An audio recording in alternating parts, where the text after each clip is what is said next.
किल्लत के चलते परेशान है और आपको लग रहा है कि आपका सिलेंडर खत्म होने वाला है, आपको गैस कैसे मिलेगी, घर में चूल्हा कैसे जलेगा, खाना कैसे पकेगा, तो ये खबर आपके लिए है, जिसे जानने के बाद आप भी इस बात पर गर्व करेंगे कि आप भारत के नागरिक हैं। नमस्कार, टीवी 24 नेटवर्क देख रहे हैं आप, मैं हूं आपके साथ शिखा मेहरोत्रा। ईरान, अमेरिका, इजराइल युद्ध के बीच जन्मे एलपीजी गैस संकट से पूरी दुनिया जूझ रही है, पर भारत नहीं, क्योंकि जंग के बीच एलपीजी गैस से भरा पहला शिप भारत पहुंच चुका है।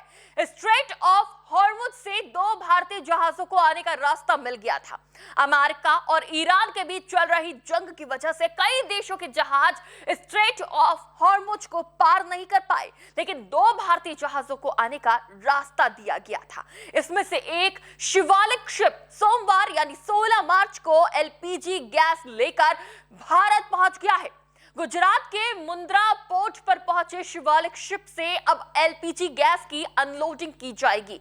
अहम बात यह है कि देश में बढ़ी जमाखोरी और कालाबाजारी की वजह से लोगों को दिक्कतों का सामना करना पड़ रहा था, पर अब और नहीं, क्योंकि शिवालिक शिप सोमवार करीब शाम 5 बजे मुंद्रा पोर्ट पहुंच गया है। इस एलपीजी कैरियर पर करीब 46,000 मीट्रिक टन गैस लदी हुई है, जो कि 32.4 लाख घरेलू सिलेंडरों के बराबर है।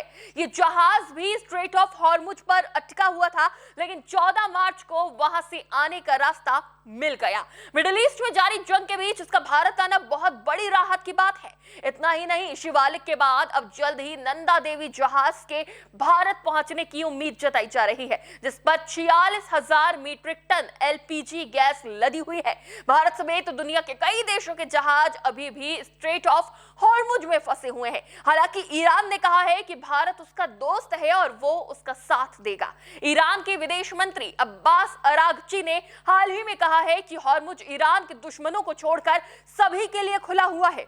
आज भारत समेत मित्र देशों के लिए युद्ध के बीच जो हॉर्मुज का रास्ता खुला है, वो पीएम मोदी की कूटनीति और भारत की विदेश नीति का ही नतीजा है।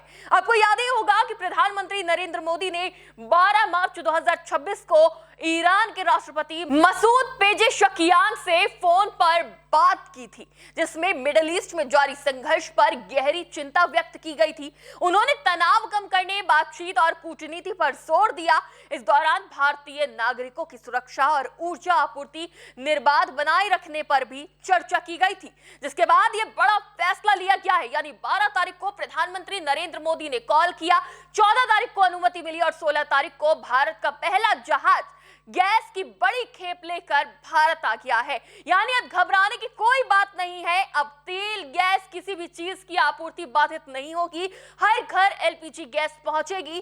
किसी को पेट्रोल, डीजल के लिए लाइन नहीं लगानी पड़ेगी। इस बड़ी सफलता पर आपका क्या कहना है, हमें कमेंट करके जरूर बताइएगा। फिलहाल के लिए इतना ही। देखते रहिए टीवी 24 नेटवर्क।